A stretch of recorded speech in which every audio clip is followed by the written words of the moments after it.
من على ثقال بفرود وسنن شكرت لأنه قد ساقني لوطن لي نبى ما قليل وقادني إليه بالتحلي من بعد ما تب بالتحلي وجرني فيه إلى الولوم والفوز والعمل بالمعلوم ثم الصلاة بسلام تبعا على الذي غزيا وتبعا على الذي من بمراد اقتدى في السر والجهر يكون مرتدى هو الذي هاجر للمدينة بالأمن ربي فزاد دينا وزيلتي لمالك الربيع محمد الخير الورى الشفيع والي وتابع النجوم الغاير النفوس والرجيم هذا وإني اليوم يا وهاب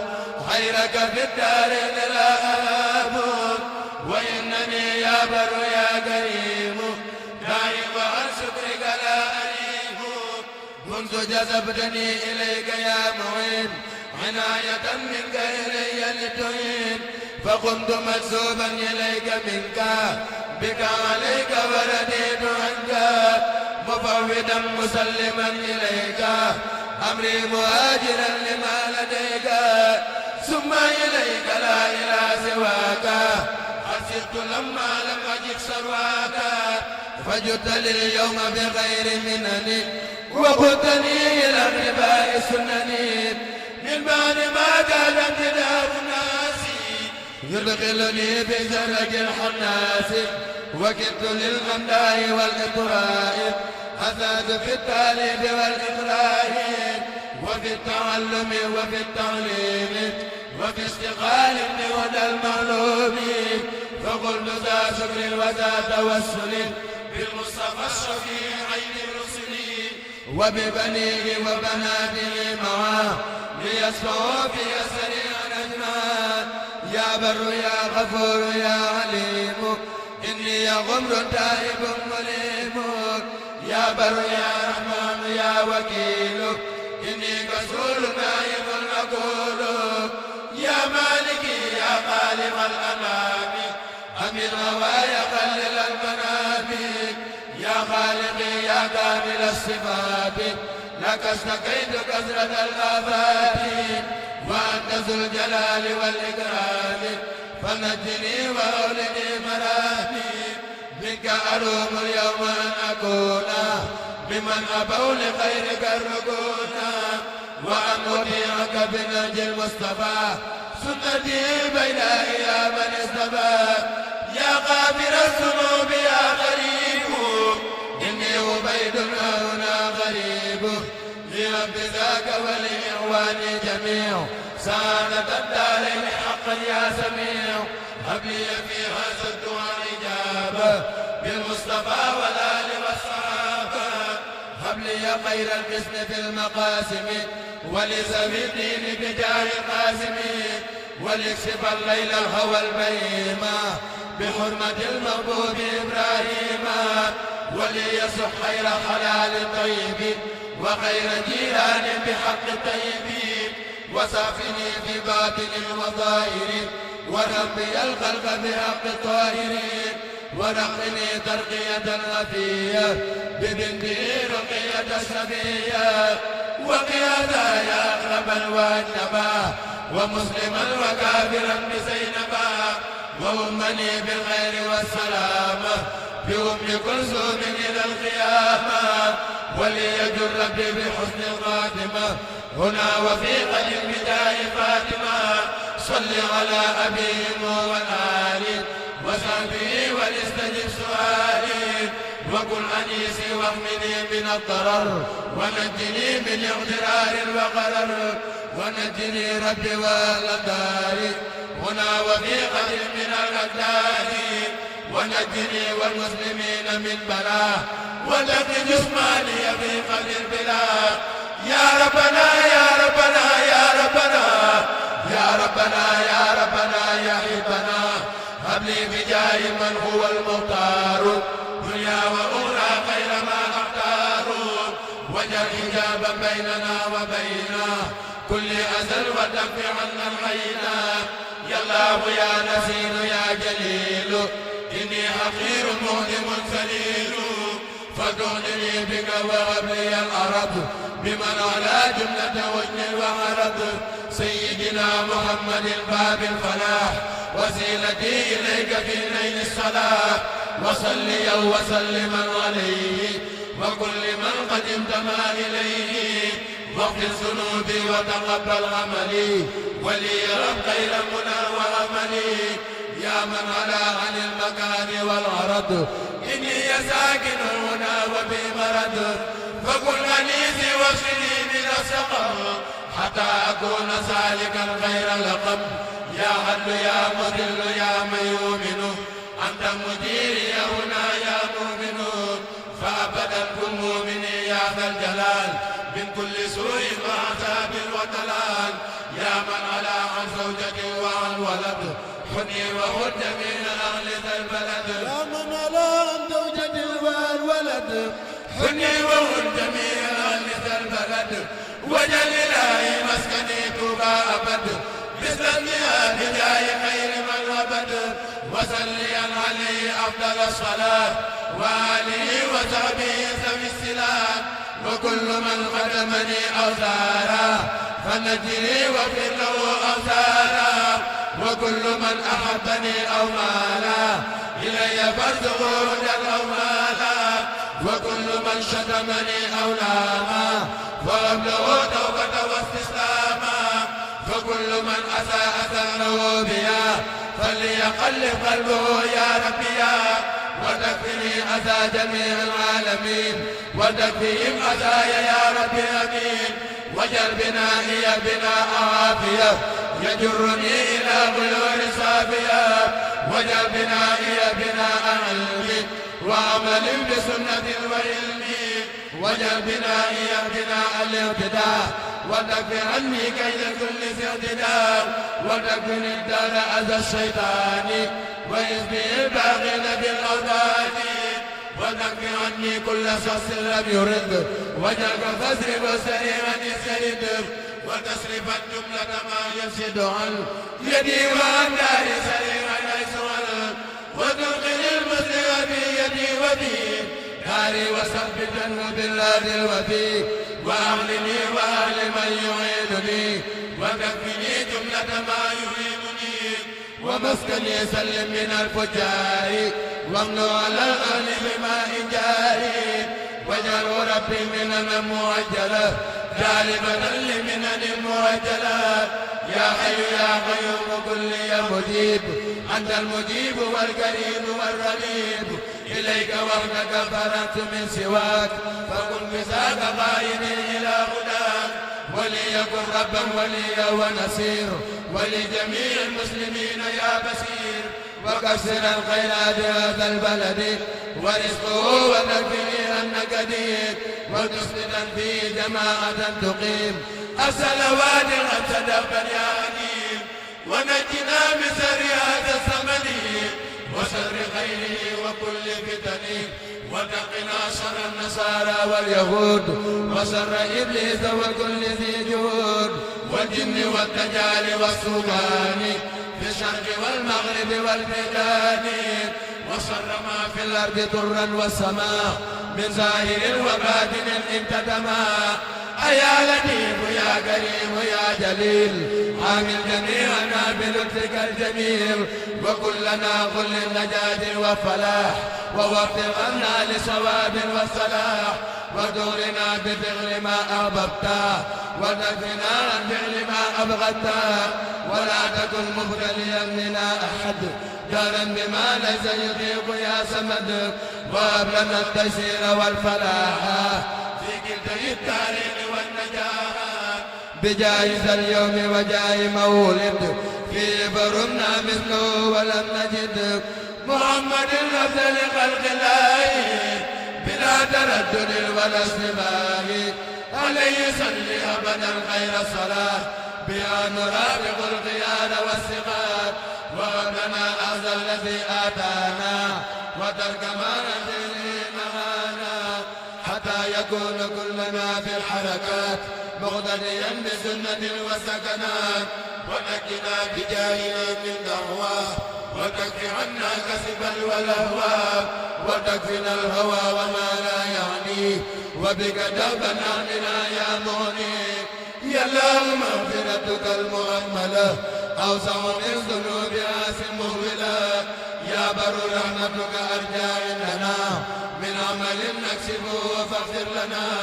ولجميع المسلمين أجمعين والمسلمات كلهن كل حين ولا تواخذنا بسوء الأدب وبالتجرؤ وكثر اللعبين فإننا وإن تجرحنا فلا نرجو سواك كلنا تفضلا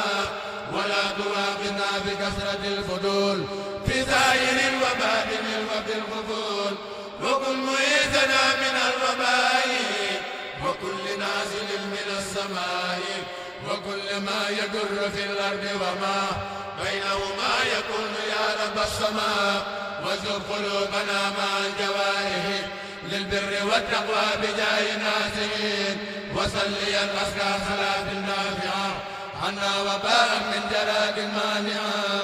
عليه والآل بأفضل السلام وصحبه ومسكني واليا سلام وسك نفسي وزدني علما يكشف في الدارين عني غما وطهر القلب وزدني حياة وأعيني بدعوة يا ربي وجل يميني كسحاب في سقا ميمونة في شدة وفي رخاء يا الله يا وهاب يا الله رفيق ليسلكن اليوم أنفع الطريق بحرمة المصطفى المقرب والآل والثغر وثغر ذا الجبين جلي بالتقديم والتصديق بحرمة المقدم الصديق وليجد بالحق والتوفيق بحرمة الموفق الفاروق وليهب سعادة الدارين بحق عثمان أخي النورين ثم بحرمة الإمامنا علي هب لي في الدارين سيدا يعتلي يا ربنا يا ربنا يا ربنا يا ربنا يا ربنا اقبل نظمنا بحرمة الحسن والحسين مع حرمة كل من إلى الصف جماع وحرمة البنين والبنات وحرمة الآل مع الزوجات وحرمة الرسل والأنبياء والعلماء مع الأولياء وحرمة الملائكة الغر الكرام وحرمة الكعبة بيتك الغرام وحرمة البيت المقدس العظيم وبمدينة رسولك الكريم وبيتك المعمور يا رب وما يزوره من ملك فوق السماء وجاي كل ذي وجه مثال أو مرشد أو عابد أو ناصح وجاي كل من إليك ينسب هب لي ما منك جميعا أطلب وتكفني جملة ما أعوذ منه سريعا بك يا معيذ فتجمعا بيني هنا وبين ما يسوقني إليك حيث الظلماء وكلما حق يعوق يا بديع فتفرقا بيني وبينه سريع أنت الذي أسلمت وجهي هنا إليك عازما ولا أنوثنا أنا الذي لست أميل أبدا إلى سواك هنا ثم غدا لمنا وأنت ربي الوكيل وأنت حسبي فلا أميل يا بر أنت ربي الوهاب وفي فتوحاتك لا أتاه يا بر أنت ربي الحسيب وأنت حسبي فلا أخيب يا عدل أنت ربي المدافع وأنت حسبي فلا أدافع يا حي أنت ذو الجلال الواسع وأنت حسبي فلا أنازع يا ربي أنت ذو المنال الواحد وأنت حسبي فلا أكافد يا فرد أنت ذو الهدايا الماجد وأنت حسبي فلا أحاسد مولاي أنت ذو الهدايا النافع وأنت حسبي فلا أقاتل أنت الذي تولي محبيك هداك وأنت حسبي فلا أبغي سواك فاحمي حمايا ليكن حزنا حسين عن كل ذي ناب وظفر كل حين ولتكفني يا ذا البقاء والقدم أزل في مسائلي بالقدم وشر من يركب ذا سلاح وشر ما يدير ذا جناح وشر من يجلس بالكلام وشر سيتج وسي قيام وشر من ينفذ بالوقود وشر سائر وسي جود بك عقلت يا إلهي الأصدا وحية وأقربا وأسودا واقنا ونافذا وسارقا وعائنا وسائلا وطارقا والإنس والجن معا عني وعن جميع من قد أسلموا فيما علل بألف لفظ لا قول ولا قوة إلا بالإله ذي العلا ونجني من شر ساكن البلد وشر كل والد وما ولد وتكفني شر فم وغين وكل من قصدني بالغين ونجني من ظلم كل صالم وشر كل جاهل وظالم وكل صامت وكل ناطق وكل مارق وكل طارق وكل أرذل وكل فاضل وكل قائل وكل صائل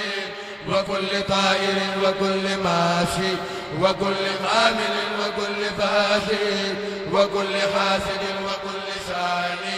وكل جبار وكل جاني ونجني يا متعالى يا مجيد من شر جن مع شيطان مريض وشر ذي القرب وشر النائي والحر والبر وشر مائي وصوّدني وأيدني أبد وطهر القلب وسائر الجسد وهب لي اليقين في الليالي وصوم في النهار بالإقلال وقل لي النية من الرذائل وكن مجملي بالفضائل وزك لبي وتهرب لي فتحا مبينا لا يرى لمثليا وليهب عذابة ونورا وفي الصراط يصير مرورا وهب لي الذكر بذكر كل حين وعدني من جملة المقربين ولا تزل يا مالك دليلي واذبني يا وكن خليلي وعلمني من لدنك علما حتى أسير راسخا قدما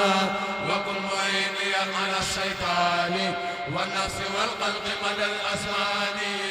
ولي في الدارين كن معاذا وفي مال لا تزل ملاذا وصفيني قالبا وقلبا ولي عبد الغيب وحبا وكن ولي بالغياب ولدا موتي وفي القبر وفي الغزل غدا ولا تزل يا غبيث غاميا وغابزا وهادبا وراديا وجاذبا ومفسدا المعلما وقائدا الى الهدى مكرما وهاديا وناصرا ومشرفا بكل ما ينفعني وبالوفاء وبسلك مسالك الخلاص وتكفني عن جملة المعاصي وبسلك طريق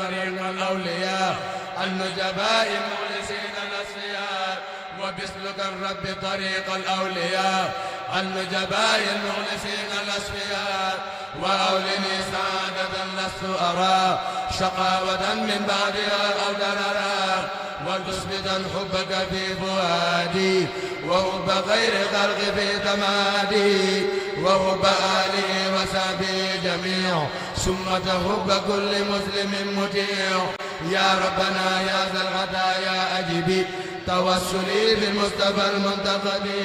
ثم عليه صليا خير صلاة تقودني إلى ملاقاة الهدى وتغرني بحب كل مسلم ونجني من شر كل مجرم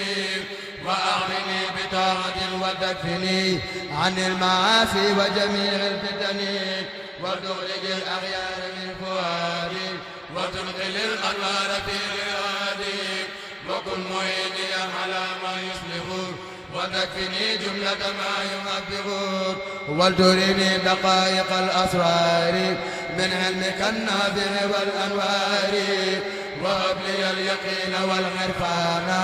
والذوق والغفران والرضوان